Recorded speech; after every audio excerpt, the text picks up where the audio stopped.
Hey white people and men, it's 2019. You know what that means? You're not welcome anywhere.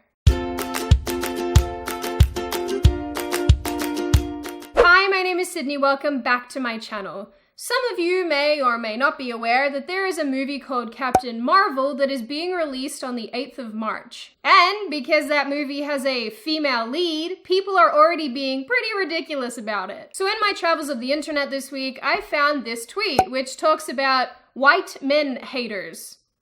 White men haters? I think this person's trying to say white men who are haters, because otherwise I have no idea what's going on. Anyway, this tweet is basically trying to say that white men who are haters shouldn't come to see the Captain Marvel film because they will pollute the cinema with their toxicity. Okay, that seems reasonable. The girl who wrote the tweet also stands in solidarity with women who've been abused. Well, jokes aside, that's a nice sentiment. But I mean, I don't mean to tell you how to do your job, Mabel, but maybe telling people not to go see a film that you're trying to promote is not the best way to promote it. Just a thought. Anyway, if I'm not mistaken, I'm almost entirely sure this exact same thing happened when the movie Black Panther was released. Except that it was people telling white people not to go see the movie because apparently, like, racism or something. I honestly lose track of the reasons why white people aren't allowed to do things these days. I'm sorry. The funny thing here, particularly in relation to this tweet and Captain Marvel, is that the lead actress of the film, Brie Larson, recently said that she doesn't want her press tour to be overwhelmingly white and male. Captain Marvel star Brie Larson says she's determined to make sure the Marvel movie's upcoming press junket is diverse and female-led, pledging to Marie Claire UK that she will keep the tour from becoming overwhelmingly white or male. Well, I see then. She goes on to say that she wants the film to be like a feminist icon situation thing, and that she wants the press tour and I guess the general critiquing of the film to be led by minorities and women. Wow, look at this. Do you know what this means? Because, let's be fair, diversity is just never quite diverse enough for these people. But on the other hand, alienating entire groups of people, stellar. So earlier this week, USC Annenberg's Inclusive Initiative released findings that 67% of the top critics reviewing the 100 highest grossing movies in 2017 were white males. Less than a quarter were white women, and less than 10% were unrepresented men. Only 2.5% of those top critics were women of color. So you're probably thinking right now, like, wow, that super doesn't represent the country that I live in, and that's because that's true. This is a huge disconnect from the US population breakdown of 30% white men, 30% white women, 20% men of color, and 20% women of color. Let me just do the math here for myself, okay? Let me just work this out, and we'll see if this is gonna be it. You know, all right, here's what I got. You ready? Okay. That's what I've got. Honestly, Sydney, give that to me. I'm much better at numbers than you are. You're an idiot. Okay. Well, let's see. Here's what I got. 60% of the time, it works every time.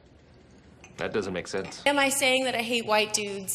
No, I'm not. But what I am saying is that if you make a movie that is a love letter to women of color, there is an insanely low chance a woman of color will have the chance to see your movie and review your movie. Now, realistically, if people like Larson were actually dedicated to making her press tour as diverse as possible, then really she would be including the gay population, the trans population, the disabled population, and so on and so forth. What a bigot! Only wanting to represent women and minority groups. Disgusting. Actually, no matter how woke Black Panther was, I'm pretty sure that was a criticism of it. Didn't include enough gay and trans and disabled people. Let's be clear here. Job professions will never ever be an equal breakdown of the population. But this sentiment is exactly why we have things like gender quotas and affirmative action. It's why restaurants in my city have an 18% surcharge for men based on... No, wait, hold on. That's the gender pay gap. Sorry, just getting my woke initiatives confused here. How can you get your woke initiatives confused? They're obviously all very different with very different end games.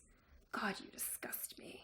The problem with these initiatives as well is that they only recognize superficial diversity, such as the color of your skin or which sex you are. These initiatives don't ask you to be hired based on the diversity of thought or diversity of IQ or merit or anything substantial. Instead, people are preferenced based on characteristics over which they have absolutely no control. Besides the fact that this is totally unreasonable, it also fails to grasp that 1, it's actually discrimination.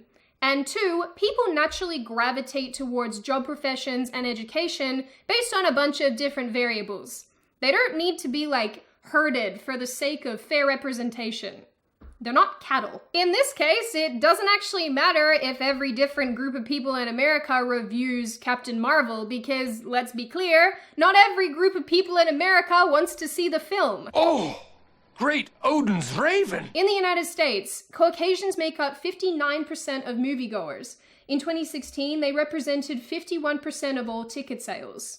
Groundbreaking. In the same year, the split of males and females buying tickets was almost 50-50, with women going to see movies slightly more.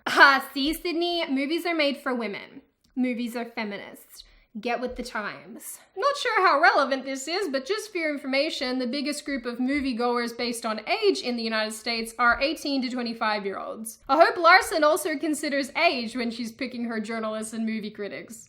Wouldn't want to be an ageist there now, would ya? I mean, statistically speaking, if critics are actually going to be representative of viewers, then yeah, they're mostly white and at least 50% of them are male. Because those are the people who go and see movies. Funny that. I mean, I also tried to find out the sex of the people who go to see Marvel films, but I either had to pay $49 or cry myself to sleep. Guess which option I chose? It wasn't the $49. But anyway, we can probably reasonably conclude that the bulk of the people going to see Marvel films are probably men. I'm a woman.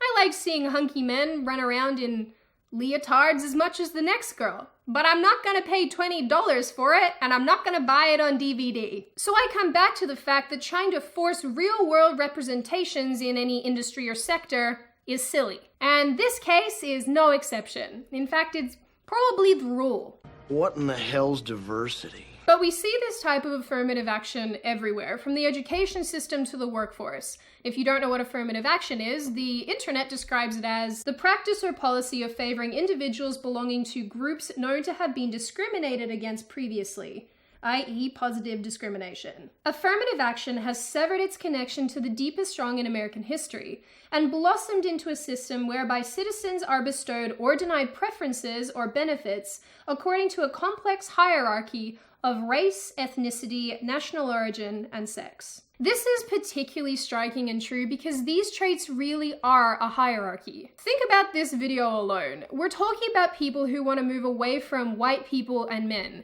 because those two things don't rate very highly on the diversity hierarchy. Affirmative action, particularly in the education system, doesn't actually benefit Black students in particular. Thomas Sowell actually talked about this back in the 90s. You talked about affirmative action, and you came up with some statistics, and I wanted to ask you about. Well, I look for, here it is. You said that at the University of California at Berkeley, for example, where the entering freshman class has been described as, quote, wonderfully diverse, unquote, because the, quote, class closely reflects the actual ethnic distribution of California high school students. These are your words. More than 70% of Black students fail to graduate. Yes. Why? Because they're mismatched with Berkeley. That is, these students, the average Black student at Berkeley is above the national average on test scores. It's just that the average white student is further above the national average, and the average Asian student further above than the white students. And so in that atmosphere, these students who have every qualification to succeed are artificially turned into failures. And the only beneficiary of that is the University of California at Berkeley. Because what they've effectively done is rented these bodies for window dressing for a few years. And then when they're through with them, they're put aside. A new bunch of bodies are brought in.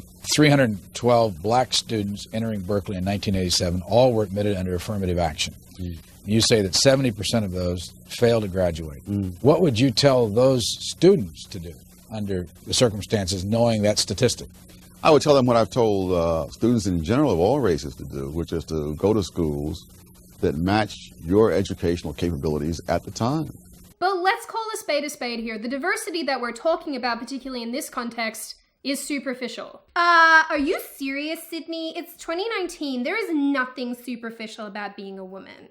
I can pick my gender based on how I feel anytime I want. But on a really simple level, let's just apply a 50-50 gender quota to a couple industries, namely publishing and plumbing. Because to be fair, that's probably the starting point of a real-world breakdown, because there's only two sexes. A survey from 2016 found that the publishing industry is 78% female. Data from the same year from the US Department of Labor found that plumbers are 98% male. Should we cap those female jobs in the publishing world? You know, remove like 28% of the women and replace them with men? Or would that be unfair to the women who got there based on merit? Let's use an on par example. From the same year, from the same department, statistics tell us that 98% of speech pathologists are women. Should their numbers also be cut to make room for more men? Come again? People seem pretty okay with applying this logic to male-dominated fields, but as soon as we talk about it in relation to female-dominated fields, the argument doesn't really fly. What about applying this real-world split to professional sports? Just bring in some more Latinos and Asians and more white people. How about that? Maybe just include some trans people in there as well. Be super representative. What about the social services industry where 16% of workers are black? Should 3% of those be tossed away and given to some other ethnic group? Because at this point, it seems like the only time people actually want to apply this real-world fair representation thing is when the jobs are coming from white people and men. Duh, who wants men and white people in their workplace anyway? Gross. They bring their little pudding cups to work and they can't dance. It's disgusting. Who wants that in their space? Ew. My point here is simply that there are so many variables that go into job choice and education that it's almost entirely ridiculous to suggest that it's as simple as just saying we need more different groups of people in these different fields and therefore problem solved. Wanting fair representation is actually perfectly fine, provided there are people who have the merit to get into these particular roles and they actually want to be in them. Boy, that escalated quickly. But the problem here is that we've completely diverted away from talking about equal opportunity to legitimately talking about equal outcome. We already know that different groups of people gravitate towards different areas of work and different education systems based on a bunch of different factors. But to simply suggest that they should be chosen or selected based on characteristics over which they have no control, and like I said before, superficial characteristics, actually hurts the people who deserve to be there based on merit. So in the end, I guess it's all very well and good for people like Brie Larson and her ilk to say that they want a more diverse, inclusive, representative of the real world split when it comes to job professions and the like. But the reality is that that's probably never going to be the case. And excluding people who can actually do a job well based on merit simply because they're white and male is, well, discriminatory. Diversity is an old wooden ship that was used during the Civil War era. So what do you guys think about all of this? Should people be selected for roles based on superficial characteristics, or is affirmative action actually just a really terrible idea? As always, if you like the video, hit subscribe and the thumbs up button. If you want to leave a comment, feel free to do so, just don't be rude about it. And I will see you guys next time.